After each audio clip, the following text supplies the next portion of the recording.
Welcome to Your College Bound Kid, a podcast for parents, college counselors, students, and anyone who wants a weekly deep dive into the world of college admissions. My name is Julia. I was an admission officer at Haverford College, an outside reader for Emory University, and I currently work as a school-based counselor at a school in Massachusetts.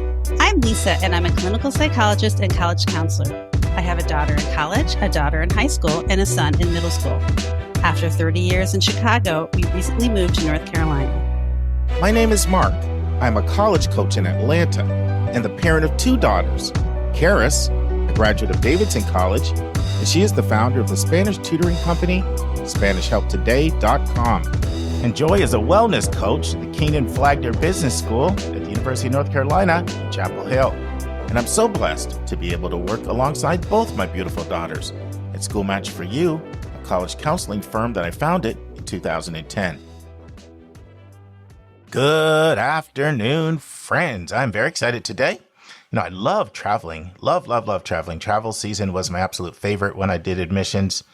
And normally in admissions, your admission officers and assistant directors, they do more traveling than associate directors and directors. But I was our biggest road warrior, even as an associate director, because I just loved it.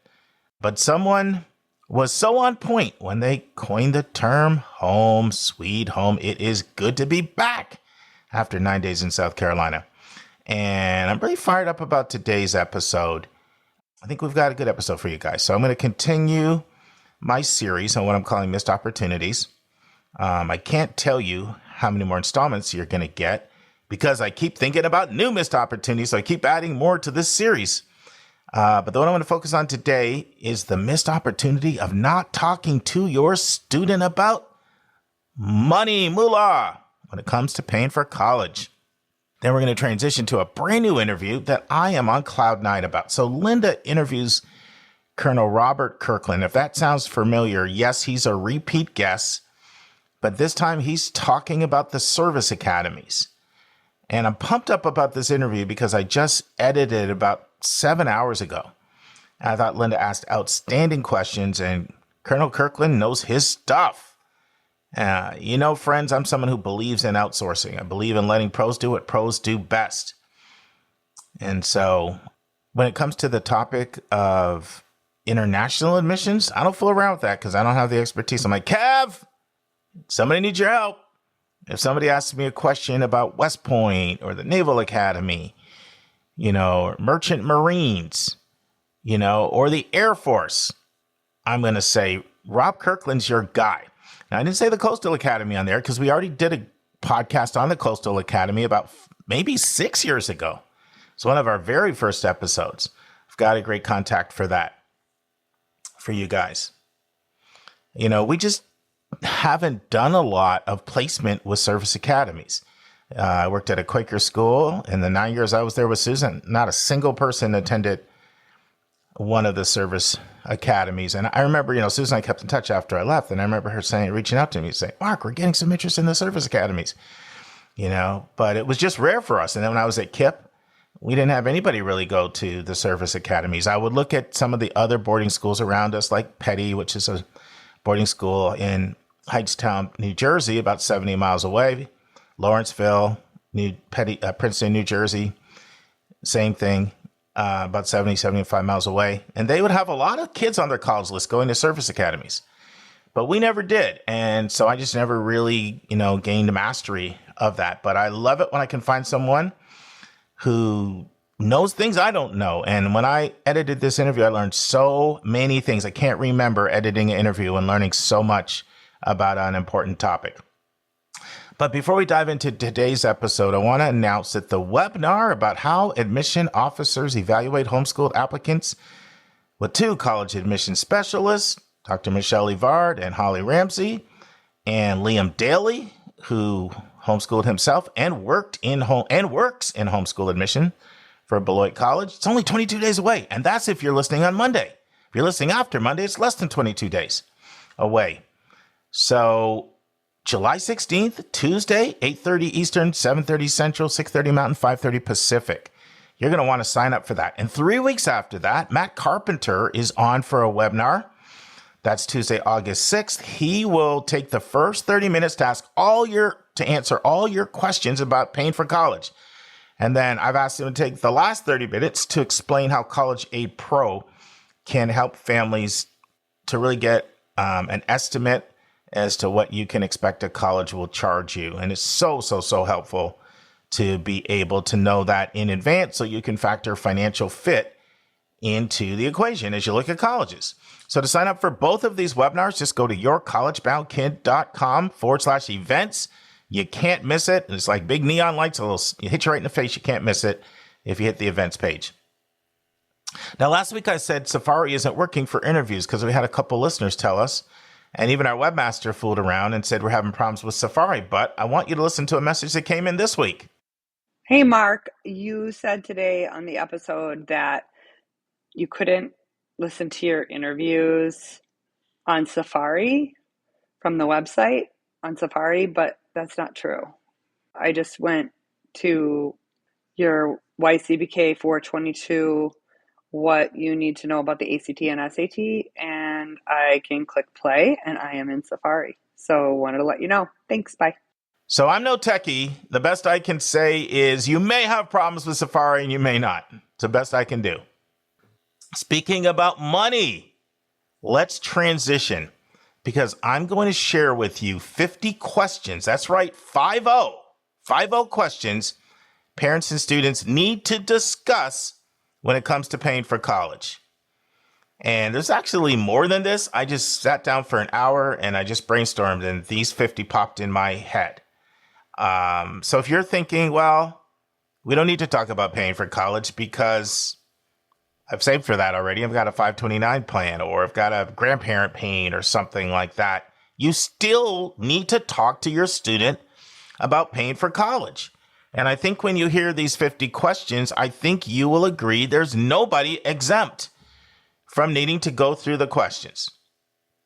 So I'm going to fly through these really fast because 50 is a big number, but here we go. Come along for the ride with me. How much as a parent can I pay for college? Most people have no idea. You need to go through a systematic process and look at things like how much will your food bill be reduced when your student's gone? That's groceries as well as restaurants. Gas, that's utilities in your house as well as gas in your car. How much will that be reduced? And what about the other expenses that you spend hundreds and thousands of dollars a year on for your student in high school that you're not going to have anymore? What are a few examples I'm talking about? Let's say you paid for a test prep course. Or what about high school expenses, like the prom, and graduation photos? What about summer camps and tutors and music lessons and cheerleading? And the list goes on and on. You need to go through a comprehensive assessment of what expenses you won't have now that your student's out of high school, to be able to see how much you can actually afford to pay. Will you be able to pick up more hours at work or develop your side hustle more? So that's the first thing. And that's not even the conversation of you paying for your student, but you yourself need to know how much can we afford to pay. As I meet with families all the time and I ask that question, people haven't really thought about it. And it's understandable. You're so busy with so many things. But you need to go through a systematic approach, first of all, to figure out how much you can pay. Secondly, now it's time for your student. How much are you willing to pay? How much are you willing to pay? That's a conversation you need to have with your student. And here's the next question. Does the amount you're willing to pay vary based on the school? People tell me all the time that they'll pay this amount for this school and this amount for that school. In fact, we have a question on our 170 question questionnaire that we use as an intake form. We ask, what's the most you're willing and able to pay for college? And I literally changed the language on this question this weekend because what I've routinely found is people will put a number down that's kind of what they're hoping to pay. So let's say someone puts $30,000, then I'm going to try to find them colleges within that price point, or doesn't matter, 60,000. I'm just using examples. I'm going to find you colleges within your price point because I'm looking for a financial fit. But then when I say, oh, you're interested in applying to the University of Pennsylvania, early decision, and they give no merit-based money, it's already $90,000 now, it's going to be $100,000. by the time your student goes to college if you don't qualify for need-based aid. And then people say, well, for that school, I would be willing to pay more. So these are questions I know parents haven't thought through, and they're very, very important that the parent thinks through it and the parent communicates this with their student. All right, let's keep it rolling. Question 4, do you expect your student to do work during the school year? How many hours do you expect them to work? Do you expect them to pay their own expenses? And which expenses do you expect them to pay? Spending money, restaurants, travel, books, contributions toward meals and housing and tuition, student fees? Question 8, is the amount you're willing to pay contingent on them doing well in school in year 2? How do you define doing well? Is it just subjective? You feel like they're doing well? Do you expect a certain GPA? Do you expect your student to work over the summer? If so, how many hours?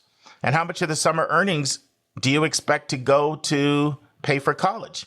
You know, a lot of people don't know this, but when you look at the approximately 180 colleges that require the CSS profile, they put in a summer work contribution from the student that automatically goes into the student aid index. And there's very, very few schools. Last time I checked, it was only Virginia, Rice, and Davidson were the only 3 CSS profile colleges that had no summer work contribution. And that was about a year since I've checked. I'd heard that Williams was looking at going to that as well. So it may be another school in there. But when you look at the summer work contribution, their schools, I mean, the last time I checked, schools like Brown and Columbia, it was over $3,000 that they automatically built into the package as the student's summer work contribution. That's money that is the summer students expected to make, not to handle their trips to the beach and going out with their friends, but to pay for college. So what is your expectation for them when it comes to summer earnings for college? Do you expect your student to take out the federal direct student loan? If so, the full amount, $27,000 over 4 years, $31,000 for 5 years, or less than that? Are you clear on whether or not you will be taking out a Parent Plus loan? You know, I'm not a fan, but that's something that you should talk about. What about private loans? I'm also not a fan of them. What's your view on that? Are you clear about your perspective on state loans, which I'm more amenable to, and institutional loans, which sometimes can have really good rates? And if you are taking out a private loan or a plus loan or a state loan, is there a max you're willing to take out? This also applies to the federal direct. You don't have to take the max. You know, Kara's junior or senior year, she could have taken $7,500 out and she took $3,000 out. Will you tap into home equity or a HELOC, home equity line of credit, to pay for college? I'm not a fan of that either, by the way, but some families are and open to that. Will you tap into a 401k or 403b or, you know, SEP IRA or Roth or traditional IRA to pay for college? I'm definitely not a fan of that, but, just had a family about a month ago say I took out money from my 401k for my older kid, and I'm not opposed to doing it for my younger one. And then if you are going to take, your student is going to take out the federal direct student loan, it's a loan in their name. Do you expect them to pay all of it back, or is there some arrangement? I think I've shared it on this podcast before. My students did that. And I said, if I feel like you work hard, I'll pay 80% of it back. And both of them worked hard. And so I paid 80% of their loan back, and they paid 20. I paid 80, but they were building up their credit and they're getting all the benefits that come with the best federal loan that's out there. Do you expect your student to apply for outside scholarships? If so, how many? What role, if any, will you play if it comes to outside scholarships? Are you going to do the research? Sometimes my students that do outside scholarships, the parent does the research and the student does the applications. Is that what you're going to do? Or are you going to do the proofreading of their applications? That's another role parents have played. I'm big on having an accountability partner if you're doing outside scholarships. So you're going to be the accountability partner and your students, set up whatever we're going to set up. We're going to do 1 a week. We're going to do 2 a week. If there's a 529, you're going to spend it all at one time, or are you going to spread it out? Do you expect your student to apply for departmental scholarships? Do you expect them to try to become a resident assistant? We've got students I've worked with that are getting $18,000 a year by being an RA. Is that an expectation that you have of your student, that they're going to try to become an RA to help with costs? Some states allow a pathway to in-state tuition. Is this being discussed? And what are you going to share about your own finances? If you have a 529 or a Coverdale, are you going to share how much is in there? Are grandparents, aunts or uncles or any relatives going to help out with paying for college? And if so, how much? Parents, are you going to share your income or assets? Or are you going to keep this private? Will you be completing the FAFSA? And if so, who's completing the FAFSA? Student only, parent and student, parent only. What about the CSS profile? You're going to complete that. Is early decision, by the way, we're up to 37. Is early decision an option, or will you take it off the table because you want to compare financial aid awards? Or does it vary based on the school? In other words, I will support an early decision to school X. I don't need to compare financial aid awards for that school. I'm willing to pay, but I'm not going to do it for school Y. Early decision is as much a financial decision as anything, and student parents need to be on the same page. Or early decision's off the table because I'm not going to commit to school without seeing how much I have to pay, and I want to see what other financial offers come in. These are things that are best discussed well in advance. If admitted, some schools pressure students for a housing deposit to secure housing right away. Will you go ahead and pay that? Okay, who's going to do the net price calculators? Is that going to be a student or a parent, or are you not going to do net price calculators? Will you ask a school to do a full review of your tax returns? Is the student expected to contact financial aid, or will the parent be doing this to ask questions about money or for appeals? At what age will you start discussing paying for college? The earlier, the better. And it's okay to say I'm still researching what we can afford and still figuring out what we expect you to do, but expect to hear from me in the next 6 months and sit down and have what will probably be the first of many conversations about money. That's okay. Is what you are doing for one student, older sib in college, exactly what you're going to do for kid two? Or does that vary? I've had some parents say, you know what? For kid one, they're going into a higher paying profession, so we're willing to absorb more loan debt for them. Or I've had parents say, especially when I, worked with twins and triplets, it's just come up. If one kid gets an elite school, we'll pay a little bit more for that. And then the majority of parents try to stick to the same amount per kid, but there's different perspectives on that. Will you accept right away if you get an offer? Or will you wait all the way to the end? Last week, friends, I played some feedback from some parents about things that they've learned from the college process. And I was really happy because I got some great responses from you that you guys enjoyed that. So we'll be doing more of that. I never gave any commentary, but I really wanted to give some commentary from the first audio that I played where the parent said, hold off to the end. Because one thing that I see out here is I see schools that throw more money at kids if they just wait. I'm not saying the majority of schools do that, but it's also not uncommon for it to be done. Increasingly schools are not always leading with their best offer. There was a time when families didn't expect to request aid evaluations, but now it's more common. So a lot of schools nowadays are not always leading with their best offer to leave a little bit of money in case they have to counter somebody requesting an aid evaluation. And some schools just put feelers out, and it's getting closer and closer and closer, to May 1, and maybe they're not hitting their numbers, overall numbers, or it could be overall numbers in a part of the country or a certain demographic or college major, could be anything. And it's not uncommon for all of a sudden another email to come in and say, here's an extra $5K. Had one this year, and late in the game, after a student refused a school, they said, here's 11,000 more if you want to reconsider. So are you going to wait all the way to the end, or are you going to commit right away? And by the way, that was a school that had an admit rate of under 40%. So it's not just schools that are on the verge of closing doing this. Are you going to go through an appeals process or not go through an appeals process? Or will it depend on what the package is? And how will you appeal? Are you going to do a need-based appeal, a merit-based appeal, a competitor-based appeal, or just come right out and ask for more money? Will the student take the lead on the appeal, or will the parent take the lead? Will you appeal by email, by Zoom, or in person? Will the student be giving a FERPA release to parents to see all records? And here's the last one.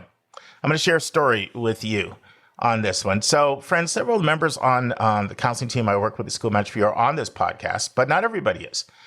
We have a couple other members. We have one of our team members is in Albuquerque, New Mexico, another's in Wisconsin. And the one in Wisconsin, she had a big presentation she had set up through all of her own networking. She asked me if I would join her this week. And so I joined the presentation by Zoom, obviously not in person. And the dad was very explicit about something when it comes to paying for college. And I appreciated his clarity. And whether you agree with him or not, I appreciated his clarity because he was doing what I'm asking people to do. Have the conversation with your student. And this is what he said. I'm sorry, but French literature and French history may be worthwhile, but I'm not paying for that. And so this is the 50th question. Are there certain majors that you will pay for and others that you will not? If so, that's a conversation you need to have with your student. Not too long ago, I had a dad tell me he was hot. My daughter just switched to philosophy major. He was going ballistic. He said, I'm not paying for her to be a philosophy major. Now, you may agree or disagree with that. I personally am not as major focused in my approach. I believe 76% of people are not working in something related to their major, but some people feel very strongly about this. And these are the conversations that you need to have. Just like if you were to get married or to get a new job, you want as few surprises as possible. And you can save your family a lot of angst if you start talking about paying for college early and comprehensively. And maybe these 50 questions will help you provide a template to save yourself some turmoil. And friends, those 50 things don't even include many of the other basic that you should be talking to your student about because they're so frequently taught in school. And I'm talking about things like how to balance a checkbook, the importance of an emergency fund and how much of an emergency fund students should have, compound interest and investing, and the importance of good credit and how credit scores are judged and calculated. Those are just 4 of the other things that are so important on this topic of money. All right, let's transition to Lynda's outstanding interview, part 1 of 4, with Colonel Rob Kirkland. And now this week's interview with a special guest.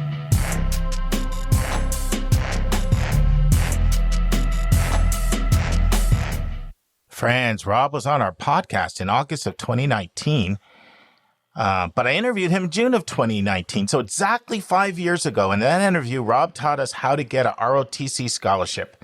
And at that time, I said to Rob, will you come back and discuss West Point and service academies? Well, Rob is back. And Lynda asked him some outstanding questions in her interview with him. In part 1, Rob starts out by giving his backstory. Rob shares what the 5 service academies are, and he introduces the topic of this interview, the 3 largest service academies, the Army, the Navy, and the Air Force. Rob answers the question, how does a student know whether they should select West Point, the Naval Academy, or the Air Force? Rob looks at the timeline for a student who's interested in exploring the service academies. When do they start? And are there any major deadlines?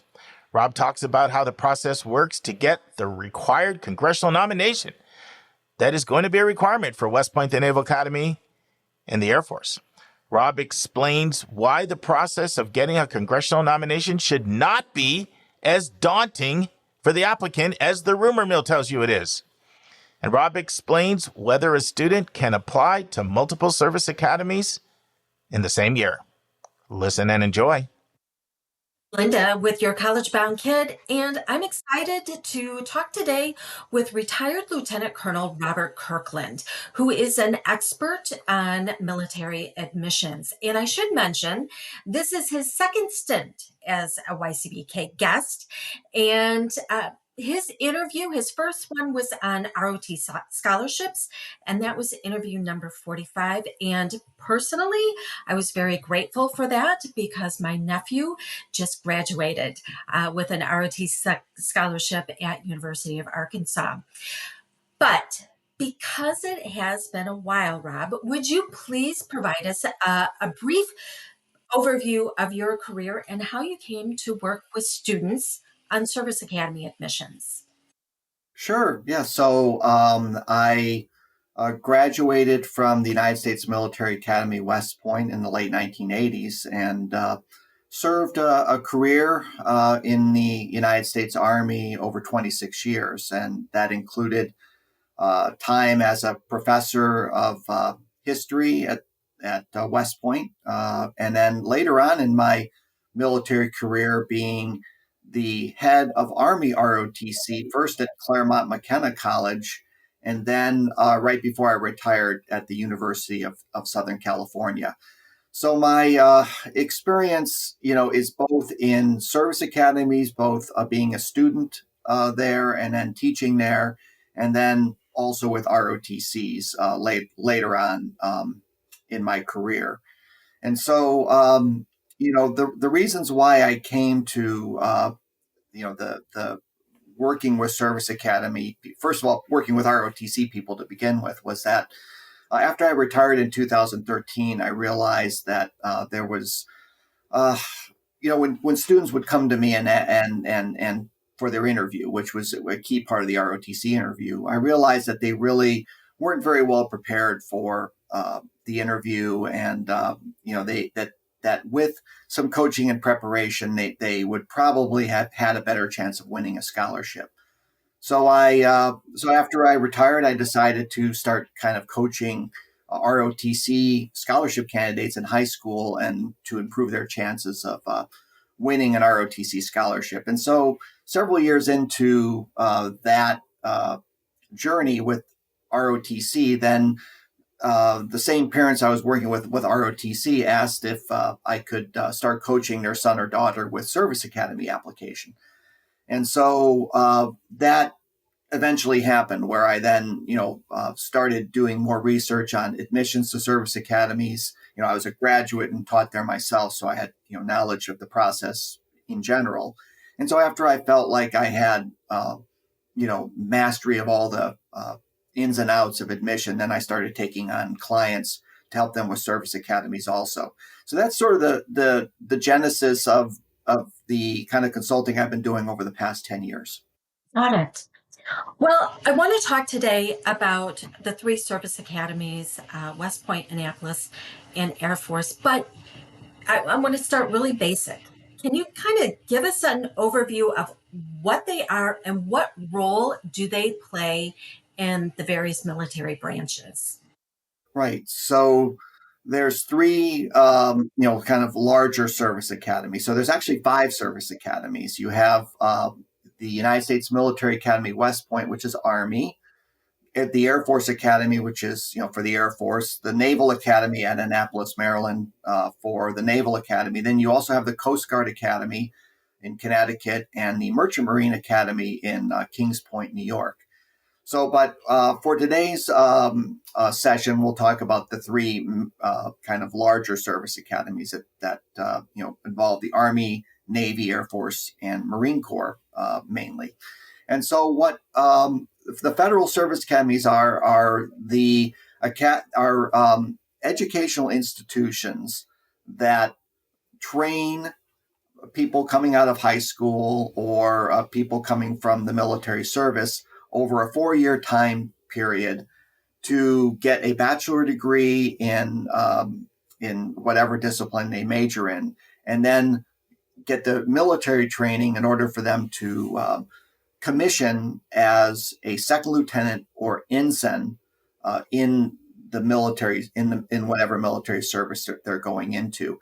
And so it's one of the kind of 3 major ways that individuals can earn an officer commission. So there's the military academies, which are full-time, federally paid for, or federally sponsored academies, educational institutions. Then, of course, there's ROTC that we've already talked about that are at colleges and universities. And then there's kind of the a officer training school or officer candidate school where candidates already with a bachelor degree can go over around 12 weeks and get a commission there also.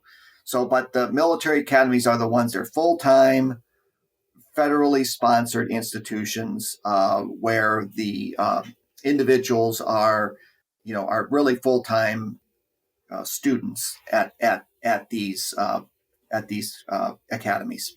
Okay. So now I know that there are some similarities between those 3 academies, like they're really tough to get into.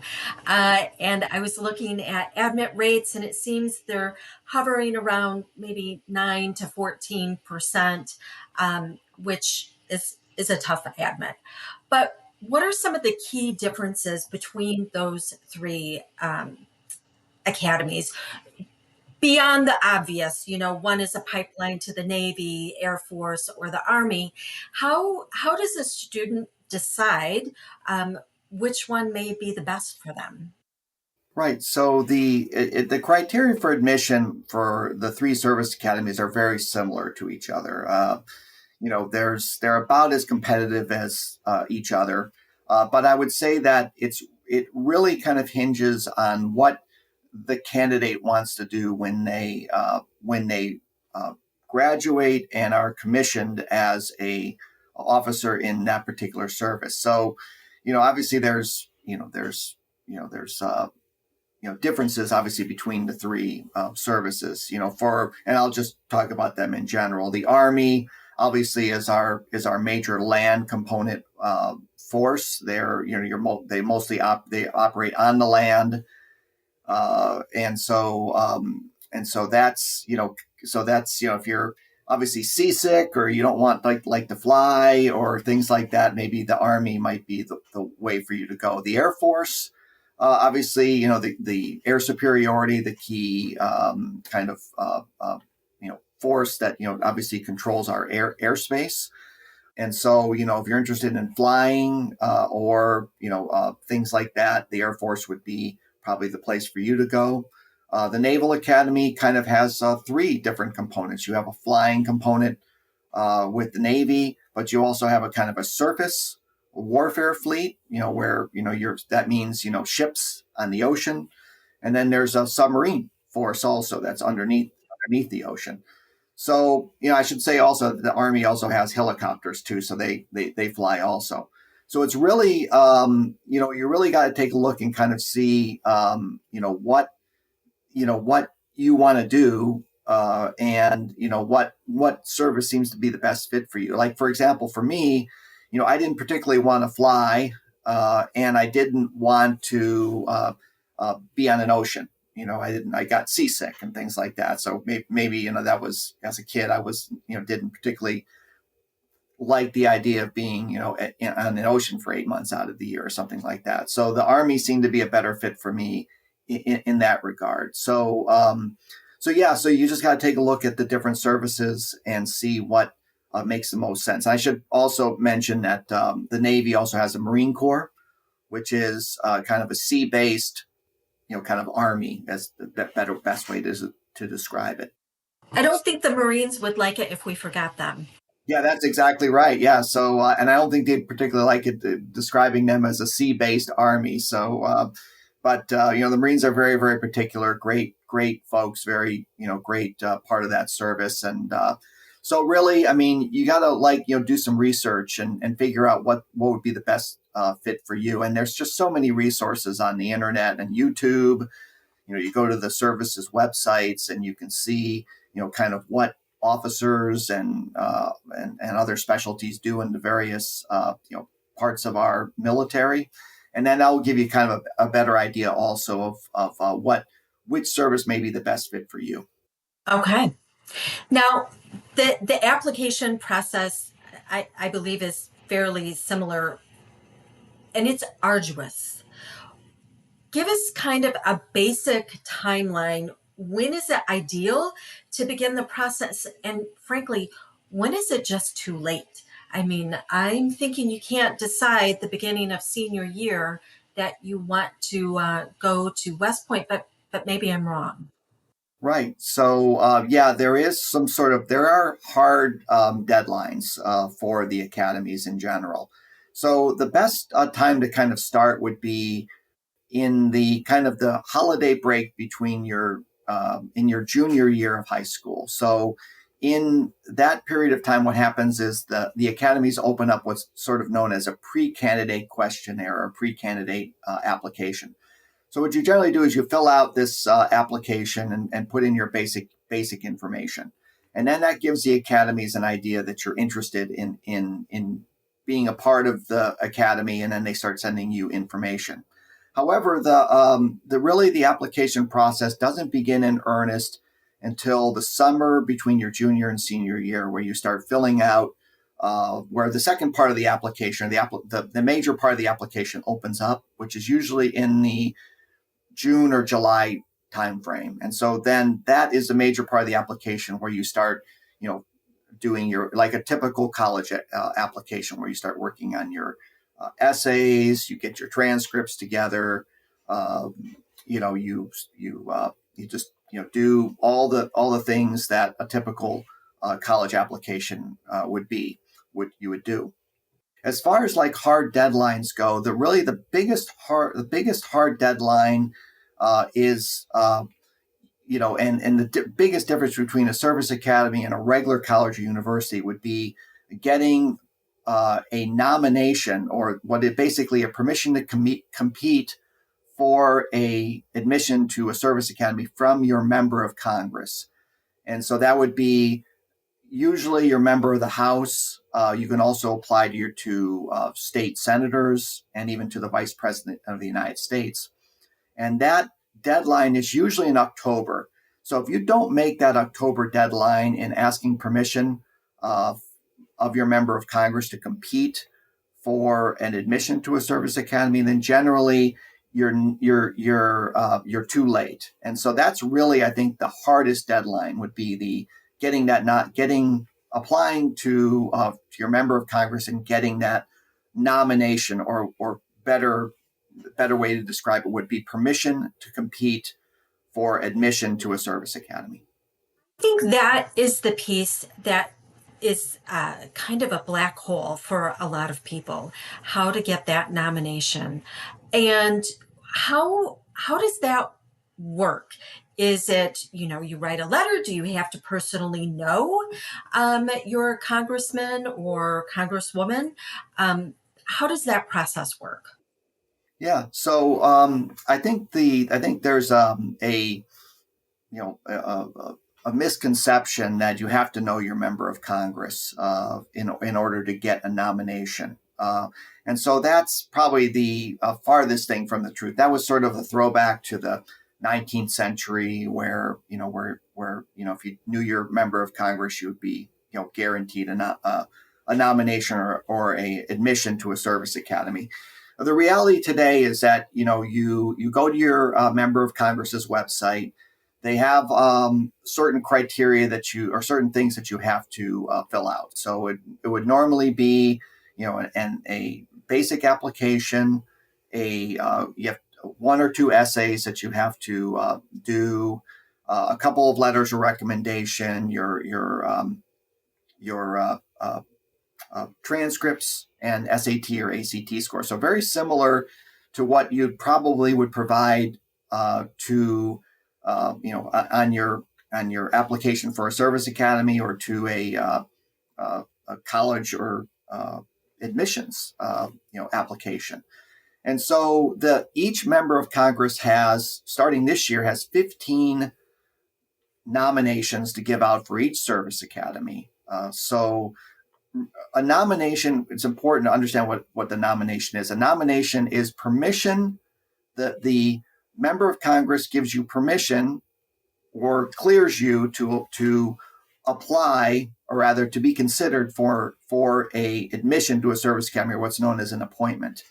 And so, getting a nomination for most members of Congress is not too difficult of a bar to cross, because generally, if they have to give 15 out, say, to the Air Force Academy, for most members of Congress or most congressional districts, there might be 15 to 16 to 17 candidates that request that nomination, or request that permission to apply. So for the most part, a member of Congress can give a nomination out to most qualified applicants in most congressional districts. It really also depends on how competitive your congressional district is too. There's some parts of the country where it's very, very competitive, and you may have 30 applicants for those 15 nomination slots. There may be other congressional districts that there's just a lot less interest in applying for a service academy, and they may only get 5 or 6 applicants interested in competing. So but with the expansion of the numbers from 10 to 15, the chances of getting at least one nomination to one service academy are pretty good at this point. So a few questions. So is it possible that you could be nominated for more than one service academy? Is that something that you can say, like, I'll take any of them, and get 3 nominations? Right. Yeah, so you could do that. So what happens is on the application, you'll list your priorities. So they'll say, well, give me your priorities in order: Air Force Academy, Naval Academy, West Point, and rank those 1, 2, 3. So in general, the member of Congress wants to give out as many nominations as they can, or he or she wants to get as many people to compete for an appointment as possible. So again, it goes back to how many people in your congressional district are competing. So let me give you one. I'll give you 2 examples to kind of illustrate this and how, in some cases, a candidate may get, if they want to compete for 3 service academies, may get those three nominations. And in other case, they may be limited to 1 or maybe even 2 nominations. So let me take point number 1, where it's pretty much a slam dunk. You're going to get nominated for all 3. Let's take that congressional district where there's only 10 candidates interested in getting a nomination for each service academy. In that case, the member of Congress has 15 nominations to give out. There's only 10 people who are interested in each academy. So there's no problem in giving that candidate who wants the nomination for all 3 service academies, because the member of Congress has 15 to give out, and it's not an issue giving him or her 3 nominations. Let's contrast that with somebody who has 30 people applying for those 15 slots to each service academy. And remember that there's going to be more than one candidate who's going to be asking for multiple slots to service academy. So that 30 may include somebody who wants West Point, the Air Force Academy, and the Naval Academy also. So what that member of Congress is going to do is they'll take a look and they'll say, I want to give out as many nominations to as many different deserving candidates as possible. That candidate who wants a nomination to all 3 service academies, I just can't give him or her all 3 nominations. So I'll give them a nomination to 1, or if they're very, very highly qualified, I'll give them a nomination to 2, but I can't give them a nomination to all 3, because then that would preclude others who are also deserving to get at least 1 nomination. So hopefully that makes sense as to kind of the thought process that a member of Congress has for giving out nominations. It does. Thank you. Friends, this concludes the first part of Lynda's interview with Colonel Rob Kirkland on Service Academies. We hope you join us next week for the second part. Friends, on Thursday's episode, Julie and I will give a question to a mom who wants to know how will a college evaluate it if her student took enough rigor when the school offers a zillion APs. Does she really need to take all of these to be considered taking a rigorous curriculum? Many students are pushing back because it's over the top and the stress. So how should this be handled? Our roundtable will take up another question sent in from listeners about the honors section of the Common Application. And Matt Carpenter will be back for part 2 of 2 on loans. And this week we'll be looking at both private loans and state loans. And we'll have the final part of Lynda's interview with Tara Williams, the Dean of Barrett Honors College at Arizona State University. Friends, last week in my zeal to emphasize the importance of fit and match at the end, I said, I'm going to pound the pavement on this point. And an astute Texas listener wrote in and say, didn't you mean pound the pulpit? Ouch. I told him there's a verse in the Bible that says where there are many words, transgressions are unavoidable. So I'm going to play it safe and not have many words this time. I'm going to close with what Chris Gruber, VP Enrollment at Davidson College, said in my interview with Chris. I'm going to leave you with some pearls of wisdom from Chris Gruber. All right, last question. Your best, well, it's really 2, but your best advice for students? I'm going to give you 3 because you're... Oh, you keep changing the number. What's the deal here? Come on, you're a professional interviewer. What are you doing? Being unprofessional. Best advice to students? parents and college counselors? Yeah. I think for students, one is going to be appreciate that you have more control of this process than you ever think. You do. There's so much of it that you can shape. Do things early, do things in a timely fashion, and you're going to do very, very well. And know that there's not just one place. I think there are a variety of places that you can go to. Treat it as though it's almost an additional course. Spend some good time on it. Because I think where you spend your next 4 years can be a powerful, powerful thing for you. So there's one. To the parents, I think students feel a lot of pressure in this process. So the greatest thing to do is tell your students right now, before they're starting the college search process, that you're proud of them. And it will have nothing to do with the label that you put on the back of the car, the sticker, or the sweatshirt, or the hat that you ultimately end up wearing down the road. You're proud now, and it doesn't have to do with where they're getting into college. And with counselors, it's always going to be, know that we're in this together. We are partners, we are colleagues, and we are here to serve. And I know that there's a lot of places that you need to be managing and understanding, but let us know how we can help you. We're ready to do it at any step of the game. And that's our show. A big thank you to you, our listeners, for tuning in this week. If you find this podcast helpful, please follow us and you'll get every single episode as soon as it is released. If you're interested, there are a few ways you can really support our podcast. You can click the share button and send it to your friends and acquaintances. You can help us pay our staff and our expenses by donating on our website. You can write a review for us on Apple or Spotify.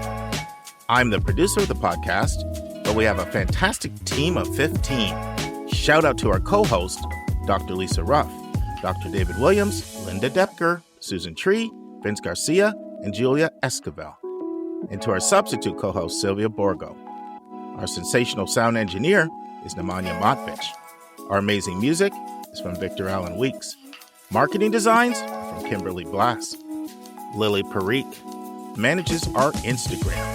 Our image editor is Talha Khan. Joyce Ducker does our website episode updates. And our webmaster is Stylianos Dimitriou. And if you want to have a coaching session with Lisa, Lynda, or me, just text me at 404-664-4340. If you have a question you want us to answer, or if you have a recommended resource or article you think we should discuss, just send it to questions@yourcollegeboundkid.com. Our favorite method is for you to record your own voice at speakpipe.com/YCBK. By the way, check out our website, where you'll find lots of content that is not on any podcast app. Our website is yourcollegeboundkid.com. If you want to learn about other hot admissions topics, follow us on Twitter at YCBK Podcast. We think of you as our listening family, and we look forward to meeting again with you every single Monday and Thursday.